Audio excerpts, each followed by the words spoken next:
예레미야 애가라는 책은 유다가 망하고 예루살렘이 함락되어 하나님 백성들이 죽고 포로로 잡혀가는 것을 보는 이 예레미야 선지자가 울면서 노래한 그런 책입니다. 유다 백성들이 생명도 잃고 재산도 가족도 땅도 다 잃어버렸겠지요. 예레미야 선지자는 그 중에서 이 이스라엘 백성들이 잃어버린 세 가지를 특히 얘기하고 있습니다. 첫 번째, 잃어버린 것은 그들의 아름다움이었다 하고 1절, 2절에 말씀하시고요. 3절부터 10절까지는 그들이 풍요로움을 빼앗겼다 이렇게 말씀하고 11절, 12절에서는 그들이 승리를 빼앗겼다 그런 말씀을 하고 계십니다. 그리고 13절부터 16절까지는 이유가 뭐냐, 이들이 다 이렇게 아름다움과 풍요로움과 승리를 빼앗긴 원인이 무엇인가 하는 것들을 알려주고 있습니다. 첫 번째, 이들은 아름다움을 빼앗겼다 이렇게 진단하고 계십니다. 1절, 슬프다. 어찌 그리 금이 빛을 잃고 순금이 변질하였으며 성소의 돌들이 거리 어디마다 쏟아졌는고 순금에 비할 만큼 보배로운 시온의 아들들이 슬프다라는 말이 이제 하나 더 들어가야 돼요. 원래 원어에 슬프다. 어찌 그리 토기장이가 만든 질항아리 같이 여김이 되었는고. 이스라엘 백성들은 본래 아름답고 존귀한 사람들이에요. 하나님께서 애굽에서 그들을 건져내신 후에 그들에게 뭐라고 말씀하셨냐면 너희는 내 소유 제사장 나라 거룩한 백성들이 되리라고 말씀하셨어요. 그들이 얼마나 존귀한 존재들인지 제사장의 옷을 통해서 표현하셨어요.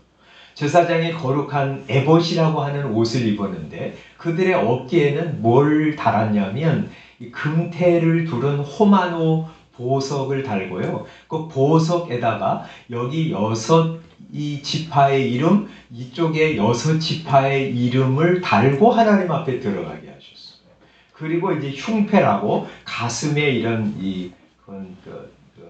천으로 된 흉패를 입고 그 앞에다가 또 이 3개씩 4줄로 해가지고 보석을 박았어요.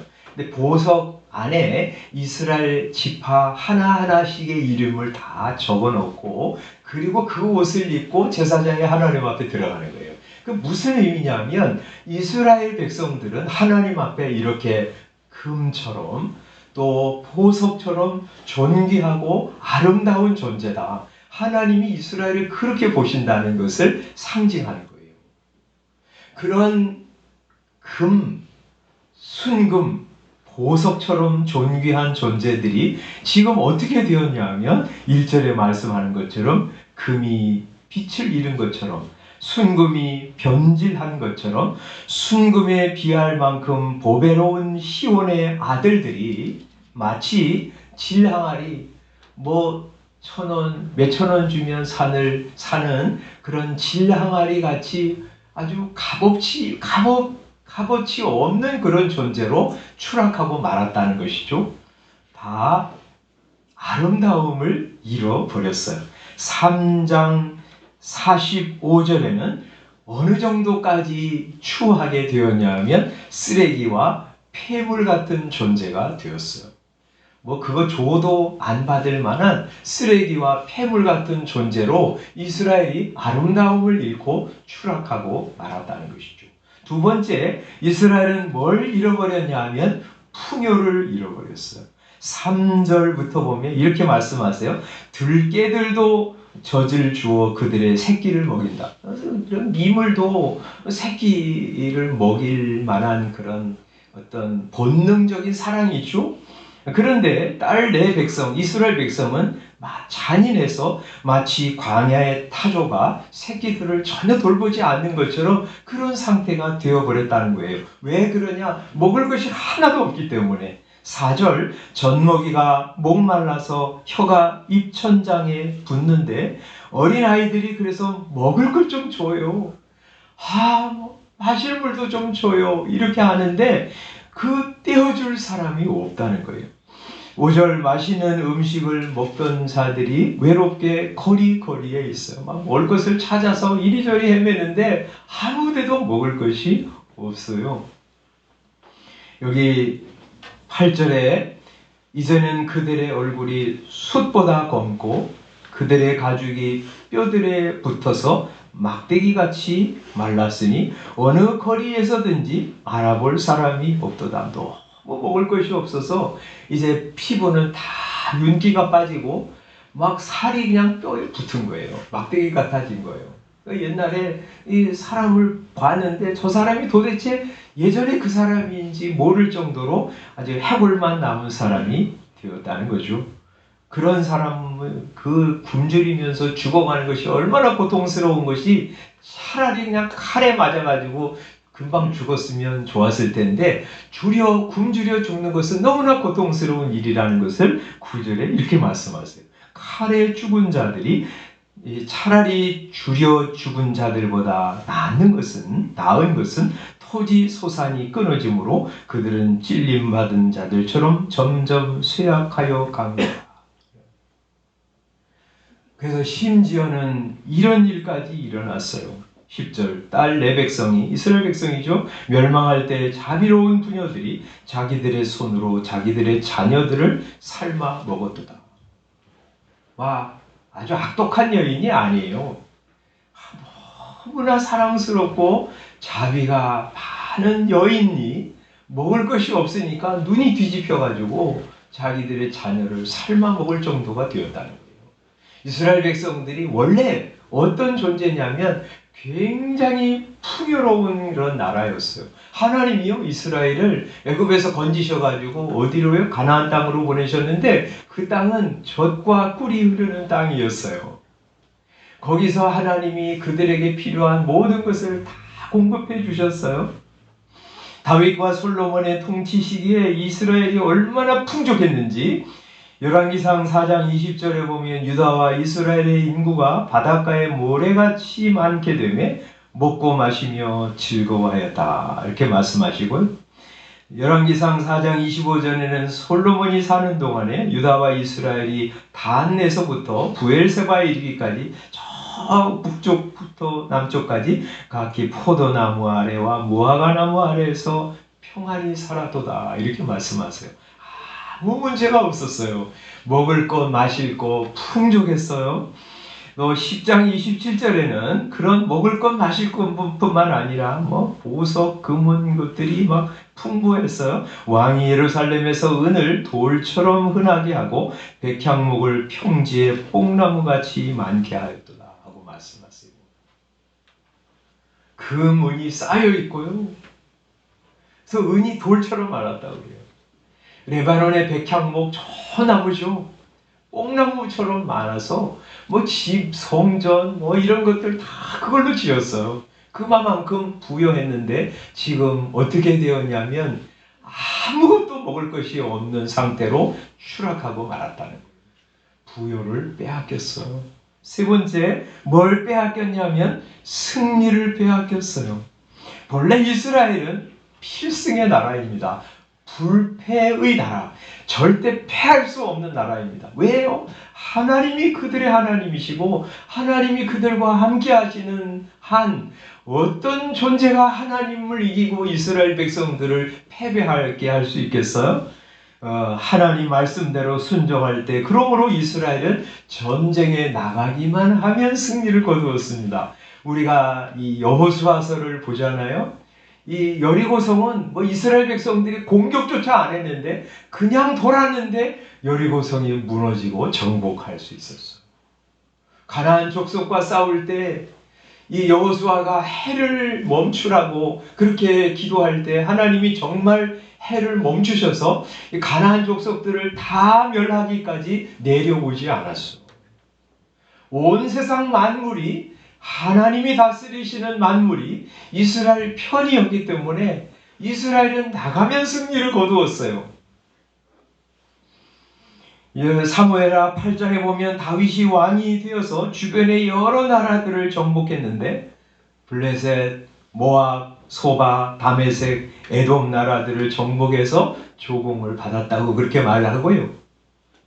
성경은 다윗이 어디로 가든지 여호와께서 이기게 하셨다 하고 말씀하세요. 그러니까 하나님이 함께 하시는 동안 이스라엘은 승리의 나라였고 불패의 나라, 절대 패할 수 없는 나라였어요. 그런데 지금 바벨론이라고 하는 이 군대에 완전히 함락되고 망하고 만 거예요. 패배를 당하고 만 거예요. 그게 너무나 어처구니 없는 일이어서 12절에 이렇게 말씀합니다. 대적과 원수가 예루살렘 성문으로 들어갈 줄은 세상의 모든 왕들과 천하 모든 백성이 믿지 못하였었도다. 예루살렘이 함락이 돼? 이 믿기지 않은 일이 일어난 거예요. 승리의 나라가 완전히 패배를 한 거예요. 그것도 뭐 잠깐 패배를 당한 게 아니라 완전히 함락이 되고 성은 다 불타고 사람들은 죽고 포로로 잡혀가고 그리고 70년 동안이나 그 성은 그냥 짐승들이 사는 그냥 우글거리는 폐허가 되어버리고 말았어요. 왜 이렇게 이스라엘은 아름다움을 빼앗기고 풍요로움을 다 빼앗기고 승리를 빼앗기고 말았을까? 그 원인을 예레미야 선지자는 13절에서 이렇게 진단하고 있습니다. 13절. 그의 선지자들의 죄들과 제사장들의 죄악들 때문이니 그들이 성읍 안에서 의인들의 피를 흘렸도다. 선지자들, 지도자들이죠. 제사장들, 하나님을 가까이 섬기는 하나님이 세우신 이스라엘의 영적 지도자들인데 이 사람들이 의인을 박해하고요. 그들을 죽였어요. 왜 그랬을까요? 왜 이들이 의인들을 대우하고 그들을 인정하고 사랑하고 세워주지 못하고 의인들을 죽였을까요? 이들이 이 선지자들과 제사장들이 하나님을 등졌기 때문이죠. 지도자들의 죄악만 아니었어요. 이스라엘 백성들의 죄악도 분명했어요. 16절. 여호와께서 노하여 그들을 흩으시고 다시는 돌보지 아니하시리니 그들이 백성들이 제사장들을 높이지 아니하였으며 장로들을 대접하지 아니하였음이로다. 백성들은 제사장들을 존경하지 않았습니다. 장로들을 대접하지 않았습니다. 영적인 지도자들을 무시하고 깔보고 그리고 대접하지 않았어요. 왜 그랬을까요? 백성들이 하나님을 공경하지 않았기 때문에. 하나님을 공경하지 않으면 영적 지도자들을 대우하지 않습니다. 이렇게 지도자들도 하나님을 등지고 백성들도 하나님을 버렸기 때문에 이들의 죄악 때문에 이런 심각한 상실을 가져오게 된 거예요. 그들 이스라엘 전체가 하나님을 등져버렸기 때문에 이스라엘은 아름다움을 잃고 풍요로움을 빼앗기고 승리를 빼앗기게 된 것이라고 예레미야 선지자가 말씀하고 있습니다. 아름다움 대신 그들은 추하게 되었고 풍요 대신 그들은 빈곤하게 되었으며 승리를 빼앗기고 그들은 패배하게 되었습니다. 예레미야 선지자가 하시는 말씀은 한 가지예요. 하나님을 버릴 때 사람은 아름다움을 잃어버립니다. 풍요로움을 빼앗깁니다. 승리를 할 수 없습니다. 반대로 하나님을 믿고 의지하고 사랑하고 섬기면 그가 어떤 사람이든지 그 사람은 아름다운 존재가 됩니다. 그의 인생은 풍요롭게 됩니다. 그의 인생은 승리를 거둘 수 있습니다. 하나님과 하나님이 보내신 그리스도를 소유하면서 사느냐, 아니면 하나님과 그리스도를 배제하고 인생을 살아가느냐, 그것이 그의 인생의 질을 결정합니다. 그리스도가 인생의 관건이라는 거예요. 그것은 개인의 인생도 그렇고 교회도 그렇고 나라도 그렇습니다. 그럴 수밖에 없는 게 있어요. 하나님이 온 세상을 창조하시고 온 세상의 주인이시기 때문입니다. 그리고 그 하나님께서 우리를 사랑하시고 구원하시려고 자신의 아들을 보내주신 분이 우리 예수 그리스도이시기 때문에 그래요. 예수님이 어떤 분이시냐? 여러분, 예수님은 여러분이 받아들여도 괜찮고 안 받아들여도 괜찮은 존재가 아니에요. 골로새서 1장에는 예수님이 어떤 분이신지를 이렇게 말씀하는데 한번 우리 찾아보도록 하겠습니다. 골로새서 1장, 우리 지난번에 이제 주일 낮에 이제 말씀을 한번 전한 적 있잖아요. 그 예수님이 누구이신지, 예수님이 얼마나 놀라운 분이신지 하는 것을 말씀하는 중에 골로새서 1장 15절에 이렇게 말씀하세요. 한번 15절 읽어보겠습니다. 시작. 그는 보이지 아니하는 하나님의 형상이요 그분은 보이는 하나님으로 세상에 오신 분이세요. 그 다음에 모든 피조물보다 먼저 나신 이시다. 우리 주님은 모든 피조물보다 먼저 계신 분이세요. 16절 시작. 만물이 그에게서 창조되되 하늘과 땅에서 보이는 것들과 보이지 않는 것들과 보는 왕권들이나 주권들이나 통치자들이나 권세들이나 만물이 다 그로 말미암고 그를 위하여 창조되었고, 여러분, 우리 주님이 이 만물을 창조하셨다. 예수님께서 만물이 그에게서 창조되었어요. 그리고 그를 위하여 창조되었어요. 또 17절도 이렇게 말씀하세요. 시작. 또한 그가 만물보다 먼저 계시고 만물이 그 안에 함께 섰느니라. 우리 예수님께서 세상 만물을 창조하셨어요. 그리고 그 세상 만물은 주님과 함께 서 있어요. 그러니까 만물은 말이죠, 예수님을 떠나서는 존재할 수 없는 거예요. 그러니까 이 세상에 있는 모든 하늘과 땅과 그 안에 있는 만물들, 또 저와 여러분 모두가 예수님과 함께 서 있는 거예요. 여러분, 예수님을 떠나서는 여러분 존재가 자체가 불가능해요. 그래서 3장 11절에는 이렇게 말씀하세요. 중간에 보면 오직 그리스도는 만유시요 만유 안에 계시니라 이렇게 말씀하세요. 만유라고 하는 말은 만물 혹은 모든 것이란 말이에요. 예수 그리스도가 모든 것이에요. 그러니까 여러분 예수님을 버리면 여러분에게는 아무것도 안 남아요.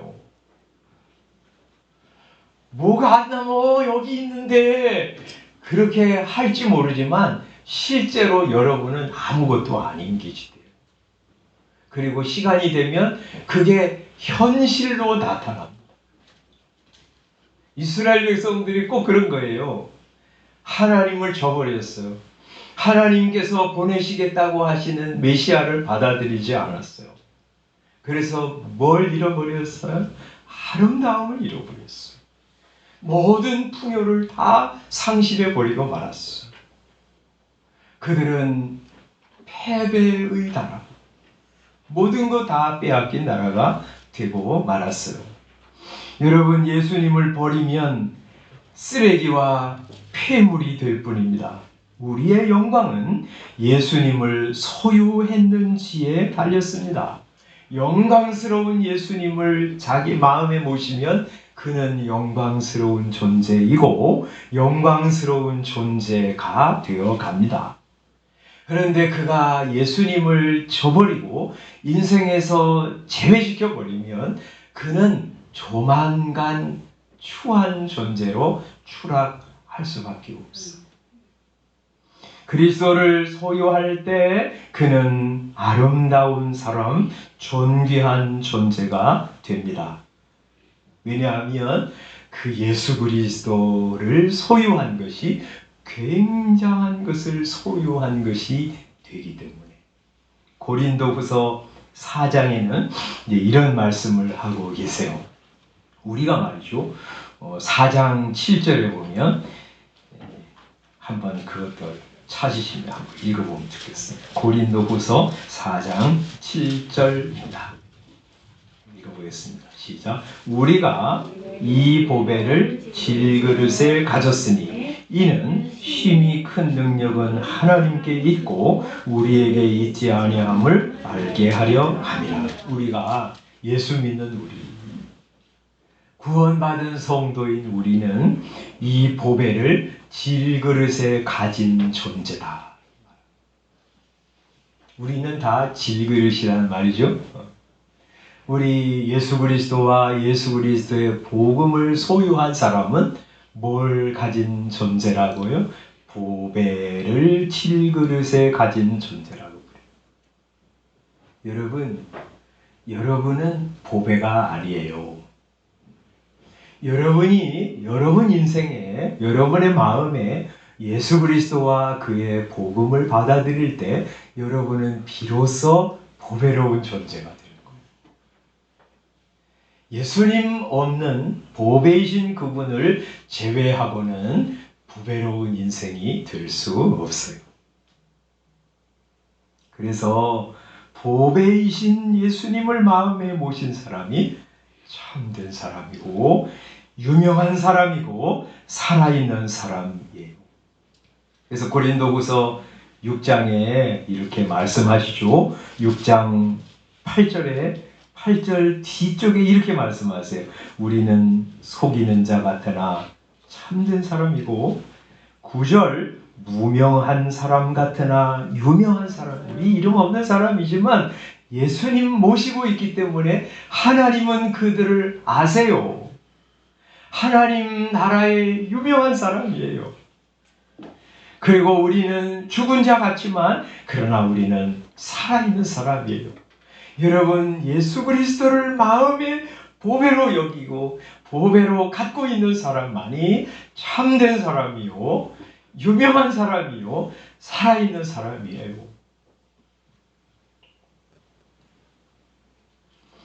여러분, 예수님이 여러분 안에서 점점 비중을 차지해 갑니까? 아니면 예수님은 여러분 마음속에서 점점 비중 없는, 값어치 없는 존재로 점점 희미해져 갑니까?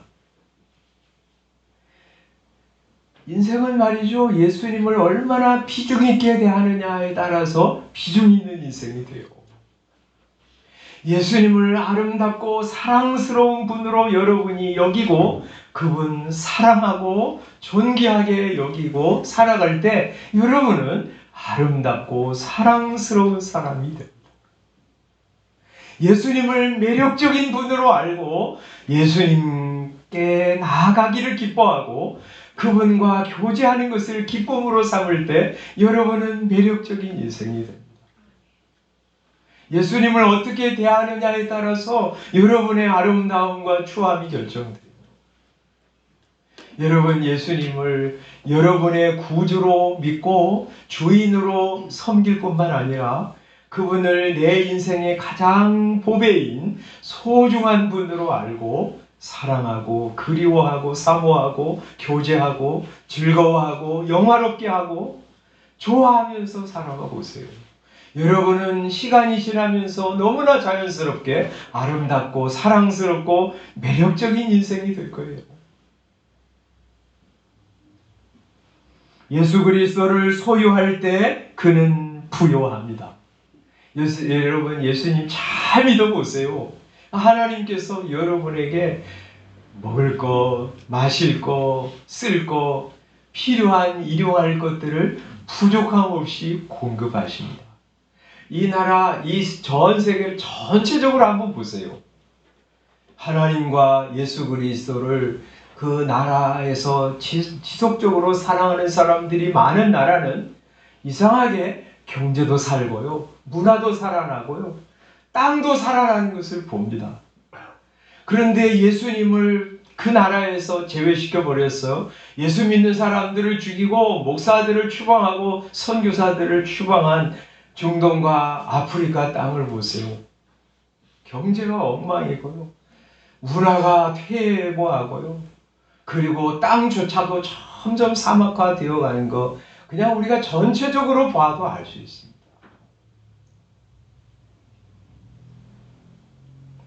뿐만 아니라 물질이 부요하게도 하시지만 물질이 부요하지 않아도 마음이 넉넉한 사람으로 살게 하시고 하나님이 주신 것 가지고 자족하면서 살게 하시고 하나님이 주신 것 가지고 아름답고 선한 일에 부요한 삶을 살아가게 하시고요. 그래서 우리 고린도후서 6장 10절에 이렇게 말씀하시잖아요. 우리 가난한 자 같으나 우리는 많은 사람을 부요하게 하는 사람이요 아무것도 없는 자 같지만 모든 것을 가진 자로다. 이렇게 말씀하시죠. 왜요? 예수 그리스도를 내 인생의 주인으로 모시며 살기 때문에 예수님이 주시는 은혜와 기쁨과 천국의 소망, 구원의 확신을 가지고 사는 것이 세상의 어떤 것보다 감사하고 복된 것임을 알기 때문에 성도는 그렇게 살아가는 거예요. 하나님이 풍성하게 부어주시면 감사하면서 그것을 가지고 하나님과 하나님의 나라와 하나님의 영광을 위해서 살아가고 부족하고 없을 때 하나님이 주신 것들을 생각하면서 자족하고 그러면서 어려움 중에도 하나님 바라보면서 찬송하며 사는 삶 살아갈 수 있어요. 바울사도가 그랬잖아요. 바울사도는 그래서 자신은 풍부와 궁핍 어떠한 환경에서도 자족할 수 있는 비결을 배운 사람이라고 우리에게 소개하고 있어요. 감옥에 있으면서도 내게는 모든 것이 있다고 말할 수 있었어요. 예수님 내 구주요 주님으로 모시고 살 때 우리는 그런 부요한 인생을 살아갈 수 있어. 그리스도를 소유할 때 승리합니다. 요한복음 16장 33절 마지막으로 한번 성경 더 읽어주겠습니다. 요한복음 16장 33절에 예수님께서 이렇게 이제 십자가를 앞두고 남은 제자들을 향해서 이렇게 말씀합니다. 16장 33절 중간에 보면 세상에서는 너희가 환난을 당하나 담대하라 내가 세상을 이기었노라 이렇게 말씀하세요. 여러분 예수님은 세상에 오셔서 승리의 삶을 사셨어요. 그렇죠? 세상을 이기셨고요. 자기 속에서 바라는 육체의 소욕을 이기셨어요. 마귀를 물리치고 승리하셨어요. 죽음도 이기셨어요. 예수님은 승리하는 삶을 사셨어요.